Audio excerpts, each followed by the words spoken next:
Okay. One last example one last case for our factoring general trinomials. Okay. So this time our a here is 3. So it's not 1, so it's 3. That's why it's 3x squared plus 17x plus 10.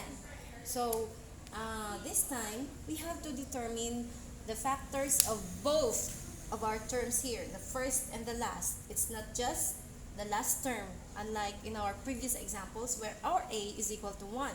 So here our a is 3, so both of this we should consider. So let's try for 3. It's very easy. We only have 3 and 1, right? So 3x and 1x or x. And then for 10, so since our signs are all positive, we don't have to consider the sign. One is negative, one is positive. Technically, all of our factors should have positive signs. So for 10, let's try positive 1 and positive 10.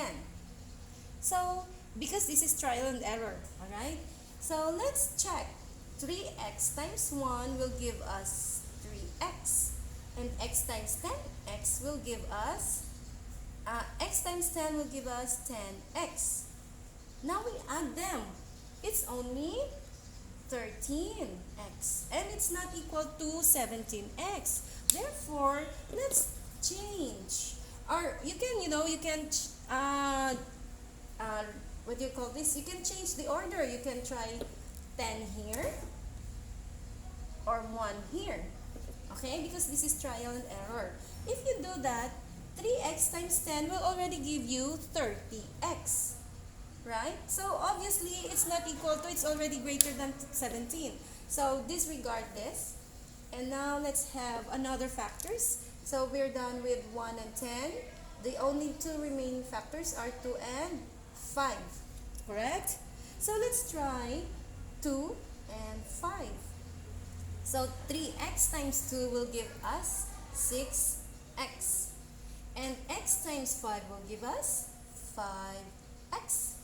Now if we add them, it will only give us 11x. Correct? Therefore, we have, the factors may be correct, but the order, the placement, or the position. So let's try changing the position. Let's pair the 3x and 5 and x and 2. Okay?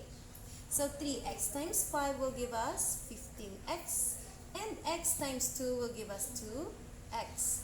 Now finally, we get the same answer. So adding them will give us 17x. Oh, diba? So here we go. Our factors now are correct. Now we cross pair because cross pairing is really important. Otherwise, your factors, you may end up with a different product. Okay? So 3x plus 2, because 2 is positive, and x plus 5.